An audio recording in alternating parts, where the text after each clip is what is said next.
Ce matin, le titre du message, c'est la véritable victoire sur la chair. Avant de rentrer dans le message, je tiens à saluer quand même tous les frères et sœurs qui nous regardent sur les réseaux sociaux, sur YouTube notamment, plutôt sur YouTube, et qui suivent ce culte. Et nous voulons vraiment toute la réconciliation, vous saluer, vous bénir dans le nom du Seigneur Jésus. Tous ceux qui partagent ces cultes également. Donc, j'ai une sœur avec qui j'ai échangé qui me disait qu'elle avait un ministère de personnes à qui elle avait partagé le message du dimanche dernier. Donc, nous vous saluons également tous dans le nom précieux du Seigneur Jésus, où que vous soyez en France ou en dehors.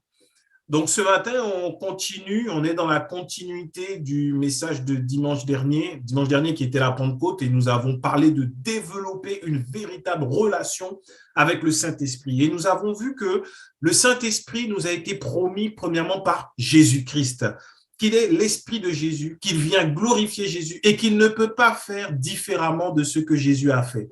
Autrement dit, si Jésus n'a pas condamné le pécheur, si Jésus n'a pas humilier le pécheur, le Saint-Esprit ne peut pas conduire un homme ou une femme à humilier ou condamner son prochain. Et il ne peut pas non plus nous condamner nous-mêmes. Il nous a été donné comme étant un autre consolateur, sachant que le premier consolateur, c'est Jésus-Christ lui-même, et qui est à la droite du Père qui intercède. Et l'autre consolateur, le Saint-Esprit, vient nous rappeler tout ce que Jésus a enseigné, et il vient nous enseigner nous-mêmes, nous conduire en toutes choses. Nous avons également parlé de ce passage qui parle du Saint-Esprit qui vient pour juger, il vient justement pour convaincre, non pas pour juger, mais pour convaincre le monde, non pas nous, mais le monde de péché, de justice et de jugement. C'est Jésus-Christ lui-même qui en parle dans le livre de Jean 16, du verset 1er jusqu'au verset 16, on l'avait vu la semaine dernière, et on avait insisté sur le fait que le Saint-Esprit ne vient pas nous-mêmes nous convaincre de péché lorsque nous avons fait du mal, lorsque nous avons péché. Il vient plutôt nous rassurer du fait que le Père continue de nous aimer et que ce péché n'est pas notre état naturel, n'est pas notre condition, que nous sommes avant tout enfants de Dieu et que nous avons la victoire sur le péché. Voilà l'œuvre du Saint-Esprit en nous. Mais en ce qui concerne le monde, il va convaincre le monde de péché, de justice et de jugement. Le péché de ne pas connaître Dieu, de la justice parce que Christ a justifié les hommes en mourant à la croix, et le jugement parce que le diable a été condamné et qu'il est jugé. Par ailleurs, nous avons vu que l'esprit également, lorsqu'il nous conduit, c'est avec douceur et avec amour. Et que parfois, moi, je me rappelle dans ma jeunesse, c'était parfois effrayant de voir les personnes qui disaient être dans une manifestation de l'esprit, à balancer des chaises, à aller saisir des personnes, de dire oui, Dieu parle sur toi et tout. J'ai vu vraiment des choses qui étaient assez choquantes et qui faisaient peur et qui ne donnaient pas envie de rentrer en communion avec l'Esprit, ni d'avoir le baptême de feu que le Saint-Esprit peut nous donner par la manifestation du parler en langue. Donc, vraiment, nous avons vu ça la semaine dernière, et là, nous allons continuer d'en développer une véritable relation avec le Saint-Esprit. Et pour cela, il est important de comprendre la victoire que nous avons sur la chair. Voilà pourquoi aujourd'hui, nous voyons la véritable victoire sur la chair.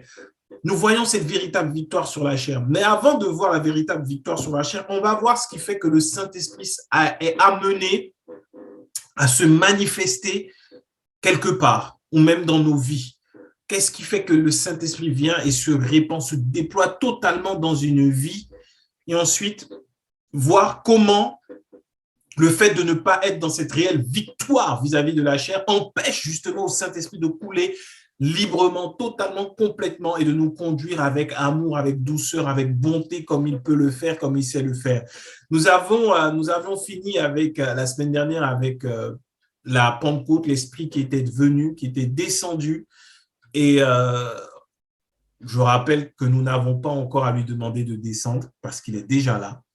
S'il est déjà là, il n'y a plus besoin de l'invoquer, encore dire viens, viens, viens, il est là, il est avec nous, il est en nous et il est avec nous. C'est important, c'est Jésus qui le dit.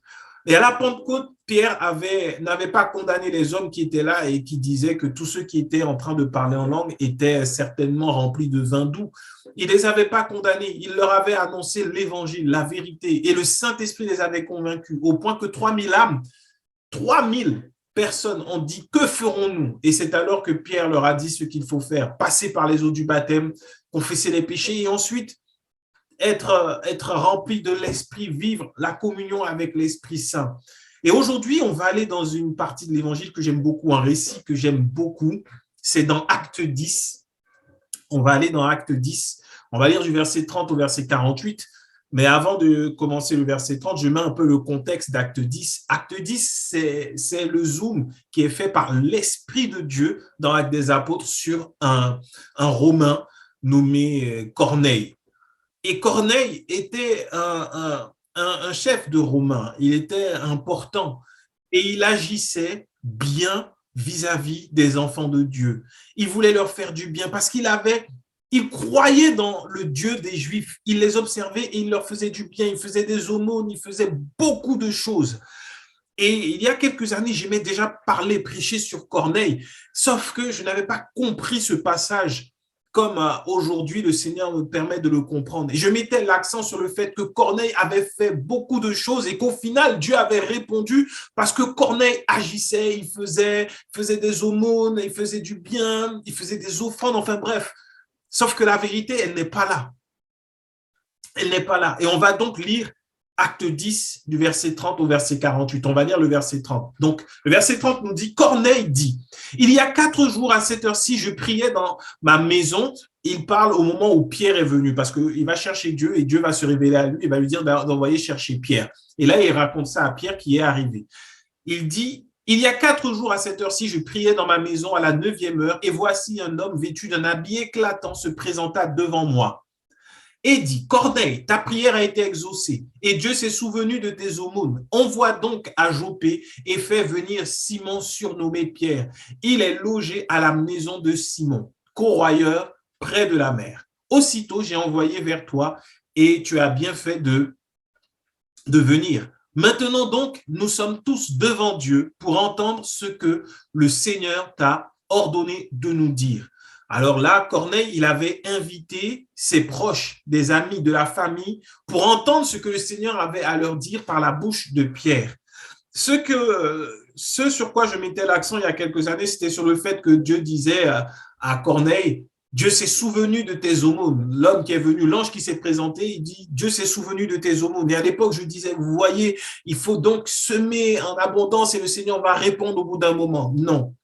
Corneille va agir par ce qu'il connaît, ce qu'il sait, ce qu'il peut. Parce que pour tous ceux qui ne connaissent pas Dieu, qui ne connaissent pas la grâce de Dieu, on pense que c'est à force de bonnes actions, à force de faire du bien, que finalement on aura une réponse dans nos prières. Or, ce n'est pas le cas. C'est par la foi que nous sommes sauvés et non par les œuvres. Et Corneille, par ses aumônes, par ce qu'il faisait, démontrait ainsi qu'il voulait connaître Dieu, qu'il avait soif de rencontrer Dieu. Et Dieu voulait donc délivrer Corneille du poids de ses œuvres, parce que Corneille n'aurait pas pu être sauvé à cause de ses œuvres, mais c'est par la grâce. Et donc c'est pour cela qu'il a envoyé Pierre annoncer l'évangile à Corneille.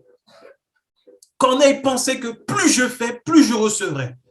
Et l'ange lui a dit, Dieu s'est souvenu. Donc il a vu, il exauçait tes prières. Pourquoi? Parce que Dieu a compassion de celui qui le cherche et qui cherche trouve. Corneille cherchait Dieu ainsi. Mais aujourd'hui, nous n'avons plus besoin de le chercher ainsi. Et d'ailleurs, la Bible ne nous parlera plus de Corneille après, ni de ce qu'il a fait une fois qu'il aura rencontré Dieu, qu'il aura reçu le salut. Ce sera fini. Il vivra par la foi et non plus par les œuvres. Non plus par les œuvres. De même que Dieu a libéré le monde, il avait envoyé son fils pour que le peuple juif soit sauvé du poids des œuvres de devoir faire pour pouvoir recevoir de Dieu. Et Corneille va expérimenter cette libération. Là où les juifs ne l'ont pas reçu, ne l'ont pas accepté, ce qui fait que nous, aujourd'hui, nous avons la grâce de connaître Dieu. Et Pierre va dire à Corneille au verset 34, alors Pierre, ouvrant la bouche, dit, en vérité, je reconnais que Dieu ne fait point exception de personne, mais qu'en toute nation, celui qui le craint et qui pratique la justice lui est agréable. Il a envoyé la parole aux fils d'Israël en leur annonçant la paix par Jésus-Christ, qui est le Seigneur de tous. Vous savez ce qui est arrivé dans toute la Judée après avoir commencé en Galilée à la suite du baptême que Jean a prêché. Vous savez comment Dieu a oint du Saint-Esprit et de force Jésus de Nazareth, qui allait de lieu en lieu, faisant du bien et guérissant tous ceux qui étaient sous l'empire du diable, car Dieu était avec lui. Nous sommes témoins de tout ce qu'il a fait dans le pays des Juifs et à Jérusalem. Ils l'ont tué en le pendant au bois. Dieu l'a ressuscité le 3e jour et il a permis qu'il apparût, non à tout le peuple, mais aux témoins choisis d'avance par Dieu, à nous qui avons mangé et bu avec lui, après qu'il fut ressuscité des morts. Et Jésus nous a ordonné de prêcher au peuple et d'attester que c'est lui qui a été établi par Dieu, juge des vivants et des morts. Tous les prophètes rendent de lui le témoignage que quiconque reçoit par son nom le pardon des péchés, et comme Pierre prononçait encore ces mots, le Saint-Esprit descendit sur tous ceux qui écoutaient la parole. Tous les fidèles circoncis qui étaient venus avec Pierre furent étonnés de ce que le don du Saint-Esprit était aussi répandu sur les païens, car ils les entendaient parler en langue et glorifier Dieu. Alors Pierre dit, peut-on refuser l'eau du baptême à ceux qui ont reçu le Saint-Esprit, aussi bien que nous? Et il ordonna qu'ils fussent baptisés au nom du Seigneur, sur quoi ils le prièrent de rester quelques jours auprès d'eux. C'est extraordinaire. Là, la parole nous montre quelque chose. Pierre dit une chose extraordinaire, que celui qui pratique la justice, que Dieu tourne les regards vers lui. Dans le verset 35, mais quand toute nation, il dit Dieu ne fait exception de personne, mais quand toute nation, celui qui craint et qui pratique la justice lui est agréable. On ne parle pas de justice de Dieu. On parle bien, Pierre parle bien de celui qui cherche à faire le bien, qui fait la justice, qui cherche à pratiquer, qui cherche à être juste au fait. Parce que Corneille, par ses œuvres, cherchait à être justifié. Mais Dieu qui est amour, Dieu qui a compassion de ses enfants, Dieu qui aime les êtres humains qu'il a créés, il voit un homme qui cherche à être justifié, il va lui envoyer la source de la justice, il va envoyer Jésus. Et c'est pour cela que Pierre, en parlant, va parler de Jésus. Déjà, on peut noter que le Saint-Esprit se déploie là où Jésus est enseigné. Souvenons-nous bien que dans la parole, Jésus dit bien que ce ne sont ni les miracles, ni les démons chassés, ni les prodiges qui auront été faits, qui sont les signes et les symboles, les marques, les preuves de ce que lui connaît, ceux qui font ce genre de choses. Est-ce que les miracles et les signes, les prodiges ne sont pas le résultat de ceux qui ont foi en Jésus-Christ? Oui, mais ce n'est pas ce qui va déterminer le fait que nous soyons à la fin reçus par le Seigneur Jésus, ni connus de lui. Donc, nous ne devons pas nous laisser avoir. Quelqu'un peut parler de tout et de n'importe quoi, sortir un passage du contexte et décider d'en faire une doctrine et faire de cette doctrine la croyance de beaucoup et faire beaucoup de miracles. Tant qu'il ne parle pas de Jésus, le Saint-Esprit ne se déploie pas. Jésus-Christ est celui qui l'a promis. Jésus-Christ est celui qui l'a envoyé. Il vient pour glorifier Jésus. Il vient enseigner ce que Jésus a enseigné et révéler encore d'autres choses, nous conduire. Alors maintenant, l'Esprit de Dieu ne peut pas se déployer là où il n'y a pas Jésus-Christ honoré et glorifié. Jésus-Christ et Jésus-Christ seul. Donc ne nous laissons pas avoir parce qu'on voit des miracles, parce qu'on voit soi-disant des prodiges. Ce n'est pas parce qu'il y a ce genre de choses que le Seigneur dit « je valide, c'est mon épouse et que je connais ». Non. Là, Pierre a pris le temps de parler de Jésus-Christ, de parler du ministère de Jésus. Et il ne s'est pas mis en avant. Il a mis Jésus-Christ en avant. Il a mis l'œuvre de Christ en avant, l'œuvre de la croix. Il dit bien que Jésus-Christ, il a reçu par le Père le mandat de juger tous, les morts et les vivants. Il parle de l'œuvre de Jésus-Christ. Il parle de sa résurrection. Et au moment où Pierre était en train de dire que tous ceux qui reçoivent au nom de Jésus le pardon des péchés, là, à ce moment-là, l'Esprit s'est manifesté en baptisant de feu Corneille et tous ceux qui étaient venus écouter. En enseignant Jésus-Christ, la foi a été suscitée en Corneille et en ses amis. Ils se sont rendus compte que leurs œuvres ne les avaient pas justifiés. Ils se sont rendus compte que ce qu'ils faisaient ne leur permettait pas d'approcher de Dieu. Mais lorsque Pierre est venu et qu'il leur a présenté Jésus, parce qu'ils ne le connaissaient pas, ne connaissaient pas son œuvre, lorsque Pierre est venu et qu'il a parlé de Jésus-Christ et qu'il a dit que ceux qui reçoivent au nom de Jésus le pardon de leurs péchés, alors ceux-là, il n'a même pas eu le temps de finir la phrase, de dire ceux-là, ils sont sauvés, ceux-là, ils sont justifiés. Non, il n'a pas eu le temps de finir sa phrase que le Saint-Esprit s'est manifesté et a fait que Corneille et sa famille, ils ont parlé en langue, au point où tous les circoncis qui étaient là étaient étonnés de voir qu'un non-juif reçoive le don de l'Esprit. Alors aujourd'hui, nous, si nous voulons développer cette relation avec l'Esprit de Dieu, être conduit constamment par l'Esprit de Dieu, que Jésus-Christ seul soit notre boussole, que Jésus-Christ seul soit notre repère. N'acceptons pas que des messages viennent nous détourner de Jésus-Christ. Remettons en question, regardons dans la parole, regardons à la lumière de l'Écriture ce qui est dit. Lorsqu'un passage, lorsque quelque chose nous étonne, n'hésitons pas. C'est pour cela qu'au milieu de nous, ici à la réconciliation, nous partageons la parole et à la fin de chaque culte, nous prenons le temps d'échanger. J'écoute, j'entends les questions parce qu'il ne s'agit pas de recevoir aveuglement, d'obéir, de prier, de se taire. Non. Il s'agit d'être conduit par l'Esprit et de discerner ce qui vient de Dieu et ce qui ne vient pas de Dieu. Et de ne pas être impressionné par un soi-disant homme de Dieu qui fait des miracles ou qui a une autorité sur les autres. On ne manque pas de respect, mais par contre, si on veut nous ramener sous la loi, si on veut nous ramener à l'obéissance à la loi pour le salut, il nous faut regarder la parole. Parce que la Bible nous le dit bien, que ce n'est pas par les œuvres que nous sommes sauvés. Et lorsque Jésus-Christ est annoncé, lorsque le pardon des péchés est annoncé par lui, ce pardon que nous recevons, non pas pour chaque péché passé, mais ce pardon, nous l'avons reçu pour nos péchés passés, nos péchés présents et les péchés à venir. Nous avons ce pardon-là. Et c'est en accord avec ce que Jésus a fait sur la terre. Il n'a jamais condamné le pécheur. Et lorsque nous avons foi en Jésus et que par son nom, nous recevons le pardon de nos péchés, alors l'Esprit de Dieu a une plateforme d'atterrissage extraordinaire dans nos vies qui fait que nous pouvons être alors conduits par lui. Nous pouvons être guidés, nous pouvons être orientés, nous pouvons être conseillés, consolés par lui, par l'autre consolateur, le Saint-Esprit.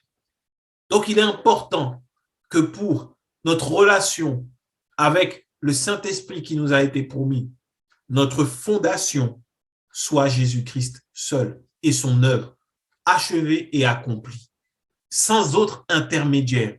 Il n'y a pas d'autre intermédiaire. Il n'y a pas besoin pour expérimenter la puissance de la marche par l'Esprit. Il n'y a pas besoin d'aller honorer quelconque père. Il n'y a pas besoin d'aller faire des offrandes pour recevoir quelconque onction, quelconque grâce. Le Seigneur, Pierre l'a dit, il ne fait exception de personne. C'est-à-dire qu'il ne va pas dire, bon, à lui, je vais accorder plus qu'à l'autre. Non, la manifestation de l'Esprit sera donnée de façon différente selon ce que Dieu a prévu pour nous d'avance. À nous de ne pas jalouser parce que lui, il fait des miracles. Moi, je fais seulement que prophétiser. J'aimerais faire autre chose. Non. Il y a des hommes de Dieu qui ont, à cause de ça, à cause de la jalousie, qui se sont détournés du ministère que Dieu leur avait donné parce qu'ils voulaient, je ne donnerai pas de nom, mais au XXe siècle, il y a quelques années en arrière, un homme de Dieu qui à tout prix voulait enseigner alors que Dieu ne l'avait pas enseigné, il s'est détourné de son ministère et les enseignements qu'il a donnés ont fait des dégâts dans le corps de Christ, dans la chrétienté. À chacun d'entre nous, Dieu fait don de son esprit dans la mesure où il veut voir son esprit se déployer dans nos vies. C'est lui qui fait abondamment, infiniment, au-delà de ce que nous pouvons penser ou imaginer par la puissance qui agit en nous. Cette puissance, c'est l'esprit de Dieu. Donc, nous n'avons pas à faire par nous-mêmes. Nous devons laisser l'esprit nous conduire. Maintenant, souvent, le problème, c'est que nous ne comprenons pas la marche par l'esprit. Et nous essayons du coup de faire un peu comme Corneille avant qu'il rencontre Dieu, de faire beaucoup de choses pour dire « Ah, c'est par l'esprit, par l'esprit, par l'esprit ». Nous disons dès que nous faisons quelque chose « Ah oui, c'est par l'esprit, par l'esprit ». On va voir maintenant la différence entre marcher selon l'esprit et la chair qui domine pour comprendre ce que signifie la véritable victoire sur la chair. On va regarder ensemble Galates 5. On va lire tout le chapitre. Et je vais lire la version du semeur. Et pour remettre le contexte de les Galates avaient été enseignés par Paul pendant plusieurs années, je crois que 2 ou 3 ans.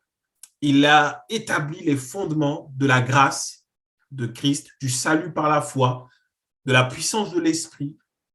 Puis, quand il est parti, il y a des hommes qui sont venus et qui ont voulu ramener les Galates sous la loi, leur expliquant que parce que désormais ils croyaient en Jésus-Christ, vu qu'ils n'étaient pas circoncis, vu qu'ils n'étaient pas juifs, qu'ils devaient quand même à minima observer un peu la loi s'ils voulaient réellement bénéficier du salut.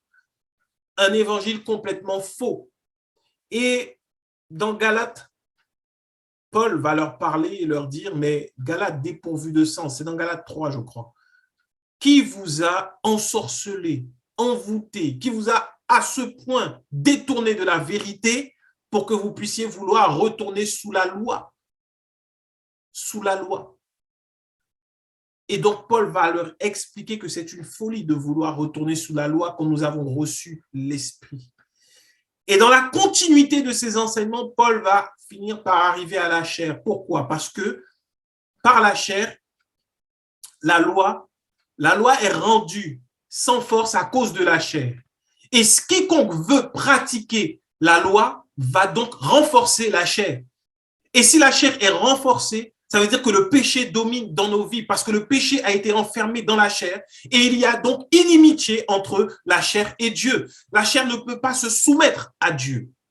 La chair, c'est les 5 sens. Ce sont les 5 sens, représentés par les 5 sens, la vue, l'ouïe, l'odorat, le toucher, le goût, ce qui sont des portes d'entrée pour le péché, qui ne se soumettent pas à la volonté de Dieu. Là où tu dis, bon, moi, je veux désormais marcher et être healthy, je veux manger bien, je veux manger sainement et tout, la chair va te dire, mais non, mange bien gras, bien salé, bien sucré, laisse ça tomber. Tu ne prends pas soin du temple du Saint-Esprit au final. C'est en désaccord avec la volonté de Dieu, qui veut que nous puissions prendre soin du temple du Saint-Esprit.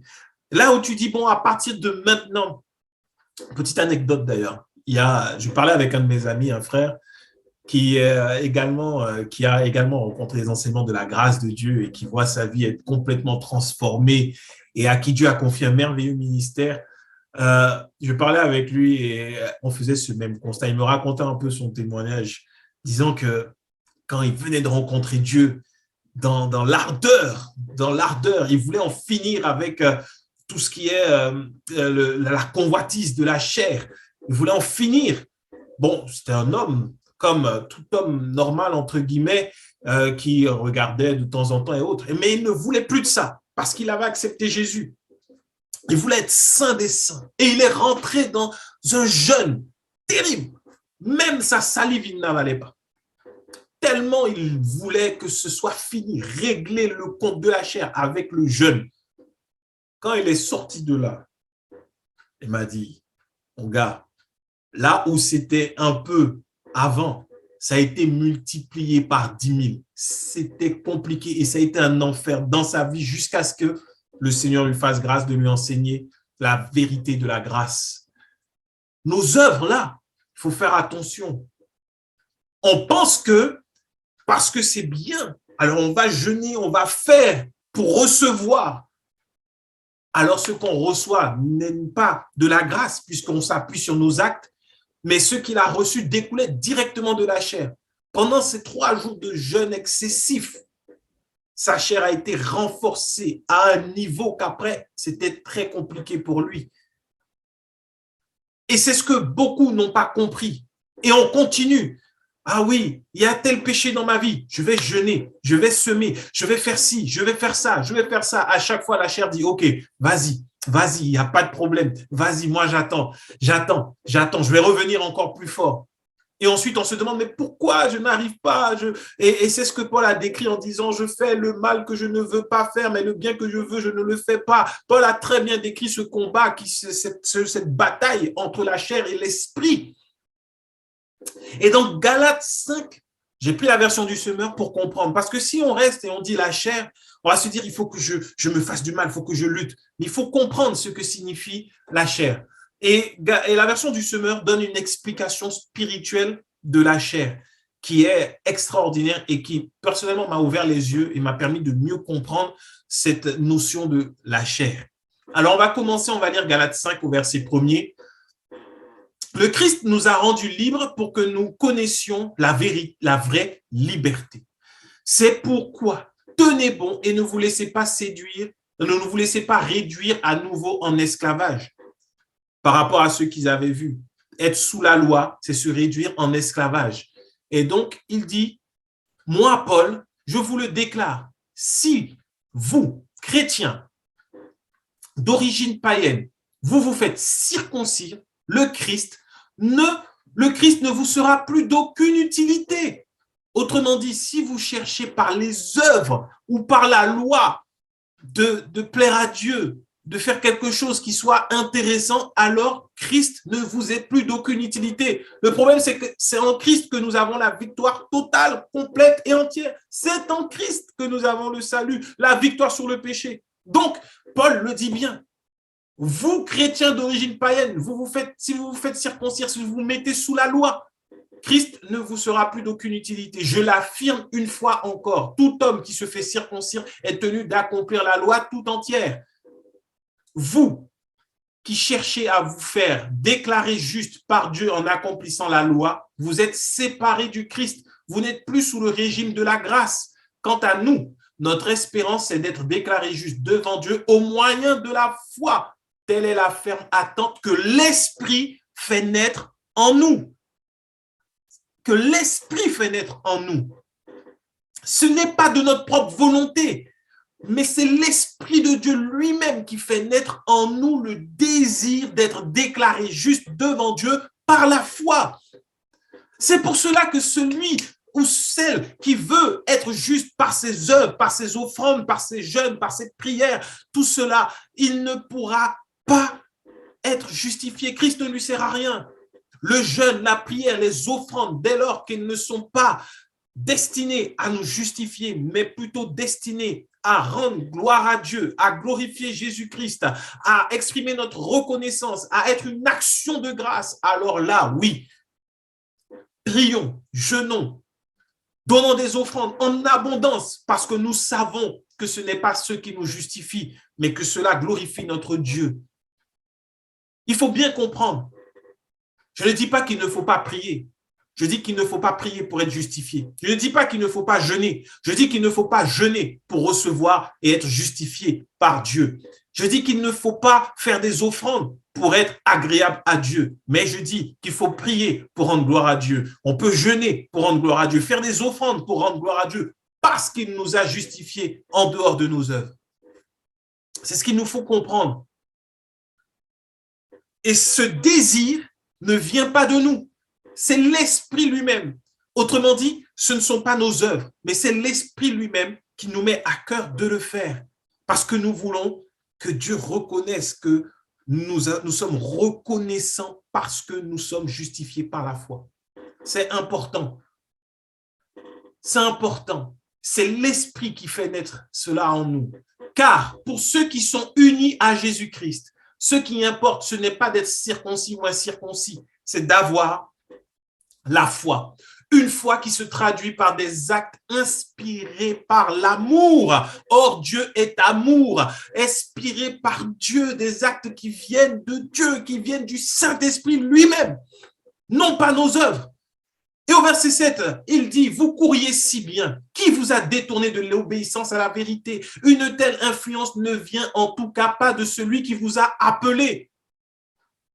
Ça ne vient pas de celui qui nous a appelés. Ne dit-on pas, il suffit d'un peu de levain, un peu de levain pour faire lever toute la pâte. Pour moi, voici l'assurance que j'ai à votre sujet à cause du Seigneur. À cause du Seigneur, vous ne penserez pas autrement que moi.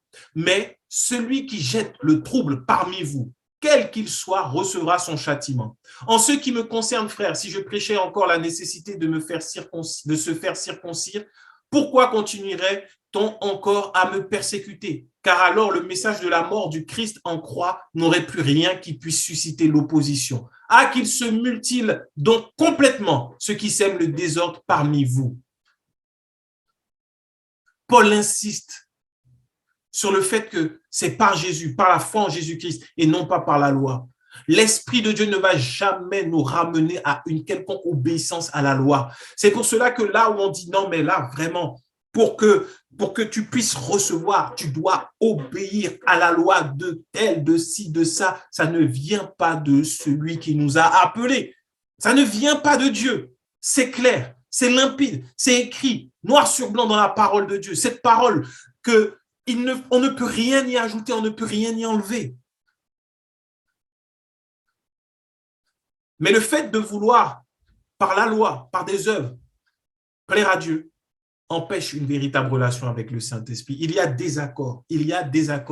Et donc, beaucoup se retrouvent perdus, désorientés et n'arrivent pas à avoir cette fameuse victoire sur la chair. Ça part de bons sentiments. Je ne veux plus être dans la convoitise. Je ne veux plus être dans l'excès de table. Je ne veux plus être dans l'ivrognerie. Je ne veux plus être dans la drogue. Alors je vais jeûner. Alors je vais prier. Alors je vais soupirer. Alors je vais supplier. Alors je vais faire tout ce que je peux. Mais cela ne sert de rien. Ce qu'il faut, c'est croire en Jésus-Christ crucifié à la croix. Et sa mort à la croix va faire que la puissance du pardon, la puissance de Christ déployée à la croix, c'est-à-dire la victoire sur le péché, va se déployer en nous. Et cette puissance va être agissante par le Saint-Esprit. Et c'est ainsi qu'on rentre dans une véritable relation, une véritable marche et une victoire sur la chair au quotidien. Au quotidien. Le verset 13 nous dit, oui, mes frères, vous avez été appelés à la liberté. Seulement, ne faites pas de cette liberté un prétexte pour vivre comme des hommes livrés à eux-mêmes. Et c'est pour cela que j'ai pris la version du Semeur. Des hommes livrés à eux-mêmes. Là où la version de Louis II dit pour vivre selon la chair. Si on dit vivre selon la chair, ça veut dire, on peut se dire, oui, bon, ah là là, je vis selon la chair, c'est ma chair, c'est ma chair. C'est l'homme livré à lui-même. Voilà ce que nous dit la version du Semeur. Là où Louis II nous parle de la chair, on parle de l'homme livré à lui-même. Autrement dit, être sous la domination de la chair, c'est faire preuve d'orgueil et de croire que par nous-mêmes, nous pouvons accomplir ce que seul Jésus a fait. Marcher selon l'esprit, c'est simple. C'est faire preuve d'un total abandon et d'une totale humilité et de savoir que je ne peux rien vis-à-vis de ce péché. Je ne peux rien vis-à-vis de ces envies. Je n'y peux rien. C'est reconnaître avec humilité que je n'y peux rien, mais qu'il y en a un qui m'a donné la victoire et qui peut tout. Et alors, je peux dire, je puis tout par celui qui me fortifie, par le Saint-Esprit. C'est reconnaître que maintenant, Seigneur Jésus, c'est toi qui dois faire. Vouloir jeûner pour sortir de la convoitise, c'est se livrer à sa propre volonté et non plus à la volonté de Dieu. C'est l'homme livré à lui-même. Livré à lui-même. Et c'est ce qui fait que beaucoup ne saisissent pas la victoire sur la chair, ne réalisant pas que là, c'est par eux-mêmes. Et que donc, ils ne se soumettent pas à Dieu. Une soumission volontaire par la foi. Et quand nous nous soumettons totalement, Lorsque quelqu'un est totalement soumis à un autre, il ne fait plus ce qu'il veut. C'est pour cela qu'on peut comprendre pourquoi Paul dit esclave de Dieu. Dieu est un bon maître. Esclave de la loi de la chair nous pousse vers le péché, mais esclave de Christ nous pousse vers la sainteté. Parce que esclave, non pas parce que nous sommes oppressés, esclave parce que nous avons abandonné toute volonté de justification par les œuvres entre ses mains pour être justifié par la foi. Et lorsqu'un esclave est totalement abandonné entre les mains de son maître, quand le maître lui dit à gauche, il va à gauche. Quand le maître lui dit derrière, il va derrière. Et lorsque nous sommes totalement abandonnés entre les mains du Seigneur Jésus-Christ, lorsque nous sommes totalement livrés au Saint-Esprit et non pas à nous-mêmes, alors quand le péché se présentera devant nous, il n'y aura pas de lutte pour dire « Aïe, là, je dois résister ». Non, le Saint-Esprit va nous conduire aisément, librement, parce que nous sommes esclaves de Christ. Voilà ce que signifie esclave de Christ. Ce n'est pas une dimension de douleur, ce n'est pas une dimension de douleur, ce n'est pas une dimension de pénitence, ce n'est pas une chose pénible. Voilà pourquoi Jésus disait mon joug mon fardeau est léger, mon joug est facile. Parce que c'est par l'amour que nous sommes conduits, parce que le fruit de l'esprit, c'est l'amour. C'est ainsi que par l'esprit, il dit bien marchez, il ne dit pas faites tous vos efforts, il ne dit pas obéissez. Non, il dit marchez, parce que nous avons reçu cet esprit. Maintenant, arrêtons de vouloir faire par nous-mêmes. Combien même ce serait de la prière, combien même ce serait s'enfermer 15 jours pour lire la Bible uniquement ou pour parler en langue uniquement. Dès lors que c'est fait pour être justifié, ça ne sert à rien. À rien. Seigneur, je suis sans force. Je ne peux pas. Devant cette situation, aide-moi. Et là, l'Esprit lui-même nous conduit sur le chemin que Dieu a prédéfini pour nous. Sur le chemin qu'il a déjà tracé, sur le chemin, la vérité et la vie. C'est ainsi que Dieu nous conduira. Mais tant qu'on essaiera de faire par nous-mêmes, on se retrouve dans cette dimension de l'homme livré à lui-même. L'homme livré à lui-même. Et Paul dit après, au contraire, par amour, mettez-vous au service les uns des autres. Car la loi se trouve accomplie en tout entière par l'obéissance à cette seule parole, aime ton prochain comme toi-même. Mais si vous vous blessez les uns les autres et si vous vous entre-déchirez, prenez garde, vous vous détruirez mutuellement. Et là, il dit, je dis donc ceci, laissez le Saint-Esprit diriger votre vie. Il n'a pas dit faites des efforts. Louis II nous dit marcher. Là, il dit laissez. C'est-à-dire que jusqu'à présent, je tenais les rênes de ma vie. Je faisais ce qui me venait à cœur. Ça ne marchait pas. J'étais livré à moi-même. Aujourd'hui, j'ai reçu l'évangile. J'ai entendu parler de l'amour du Père, que Jésus-Christ est mort pour moi à la croix. À partir de là, maintenant, je laisse le Saint-Esprit diriger ma vie. On n'a plus d'efforts à fournir. C'est encore plus facile. C'est encore plus beau. Ça a été rendu facile par le sacrifice de Jésus à la croix. Laissez le Saint-Esprit diriger votre vie et vous n'obéirez pas aux désirs qui animent l'homme livré à lui-même. Tout simplement. L'homme livré à lui-même, c'est-à-dire la chair. C'est triste. Mais lorsque on décide de nous-mêmes de faire 40 jours de jeûne, 30 jours de jeûne pour voir les situations être débloquées, on est livré à nous-mêmes. C'est comme si on n'a pas de Dieu. C'est comme si on n'a pas de parents. Imaginons, nous sommes dans notre maison, nous avons des enfants. Tous les jours, on prépare pour nos enfants. On sait qu'ils sont sous notre responsabilité. Et on fait tous nos efforts, nous, en tant que parents, pour préserver nos enfants de tout danger, tout malheur, tout accident, tant qu'ils sont là avec nous.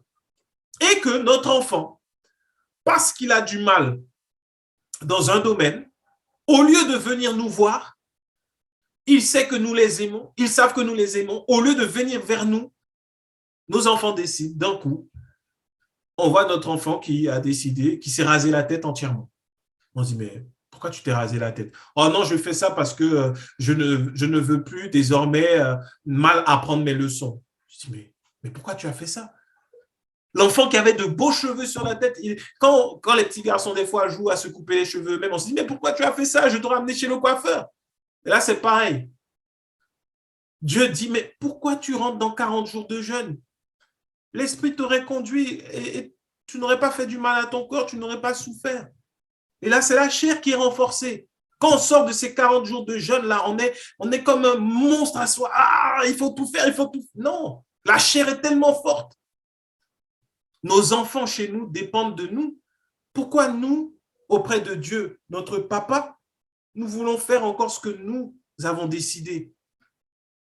Ce que nous avons décidé. Non, laissons Dieu faire. Laissons Dieu faire. Il mérite toute la gloire, alors qu'il fasse tout simplement. À lui toute la gloire, à lui également de tout faire. Et Christ a déjà tout accompli. Donc, laissons-nous conduire. Laissez le Saint-Esprit diriger vos vies et vous n'obéirez plus aux désirs qui animent l'homme livré à lui-même, car ces désirs sont diamétralement opposés à ceux de l'Esprit.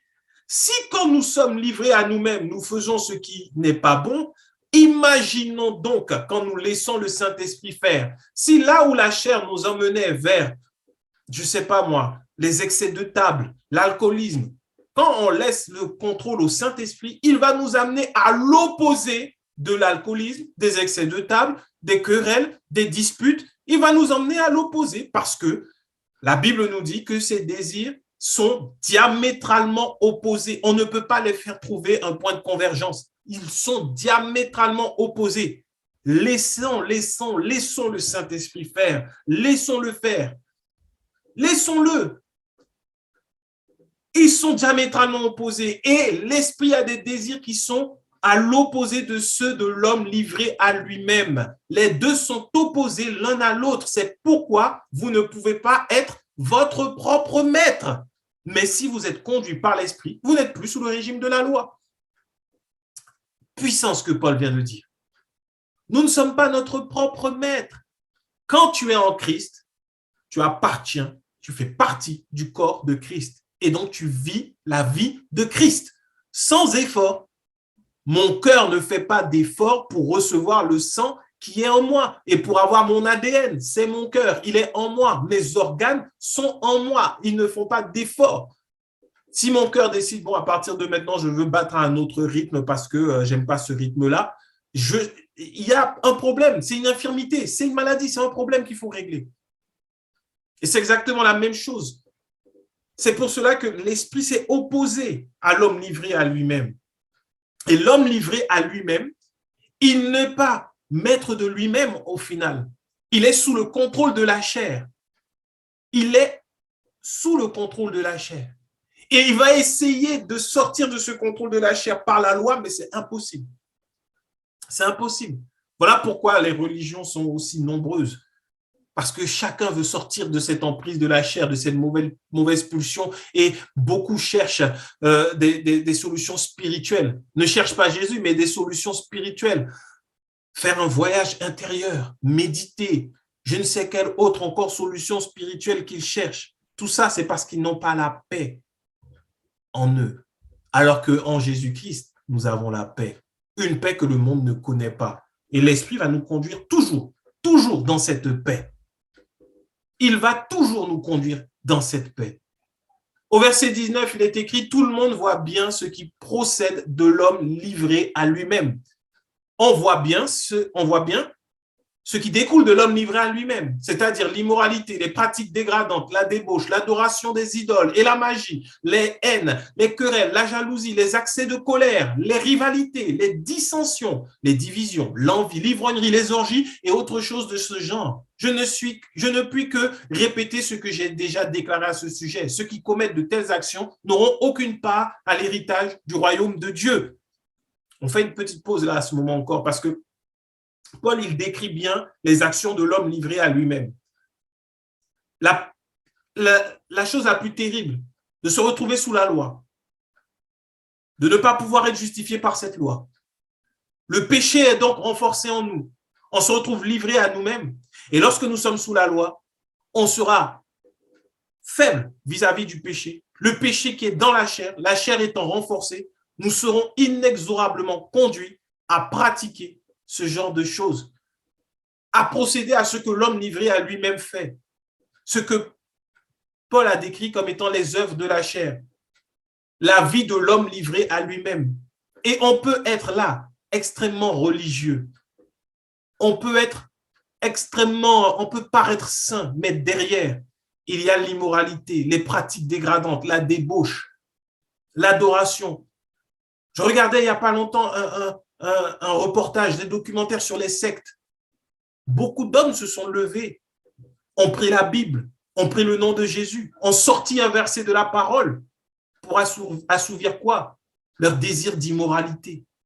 Prônant, certains, c'était de prôner l'abstinence pour cacher leur homosexualité. D'autres, de prôner le fait d'avoir plusieurs femmes pour pouvoir profiter d'énormément de femmes. Et attention, on ne remet pas en question la parole de celui qui a reçu la révélation.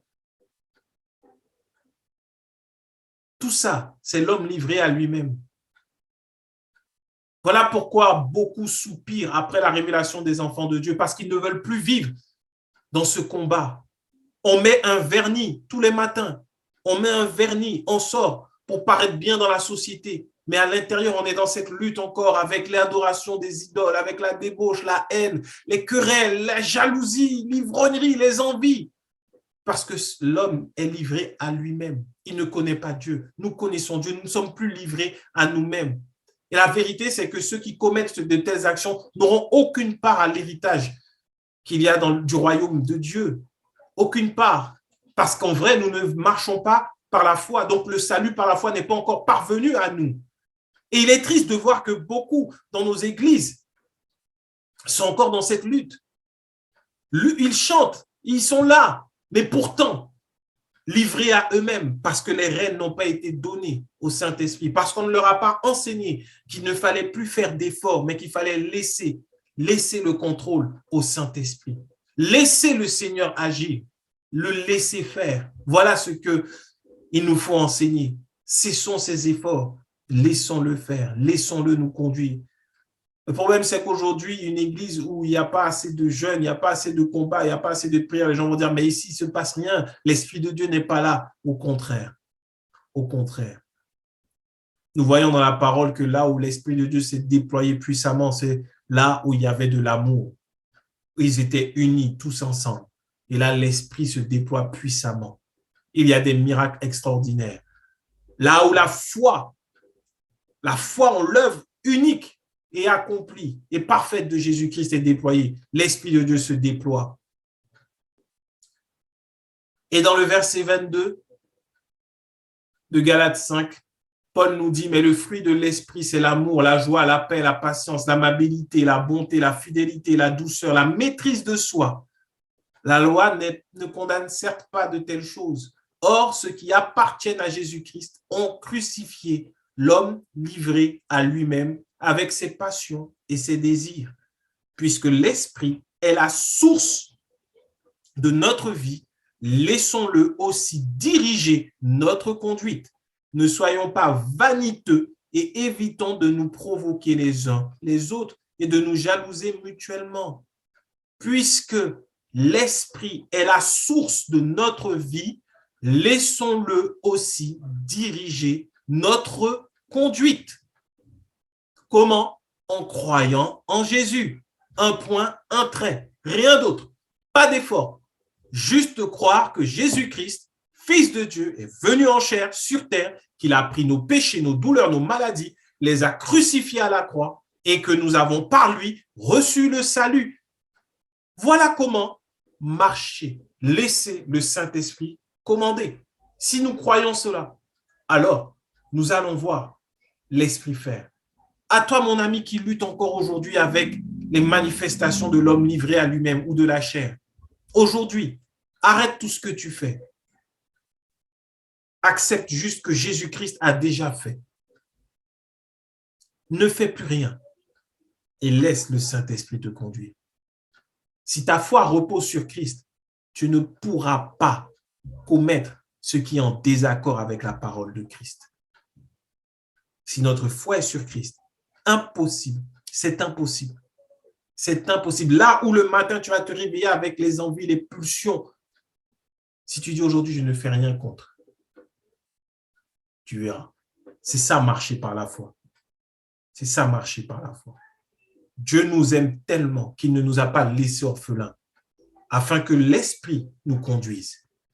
Alors, au lieu de te dire, oh non, encore ce matin, pourquoi j'ai encore cette envie d'alcool, j'ai encore cette envie de cigarette, j'ai encore cette envie de drogue, pourquoi, ah Seigneur, et tu commences à prier 1 heure de combat, démon, esprit, je vous chasse, maintenant je prends autorité.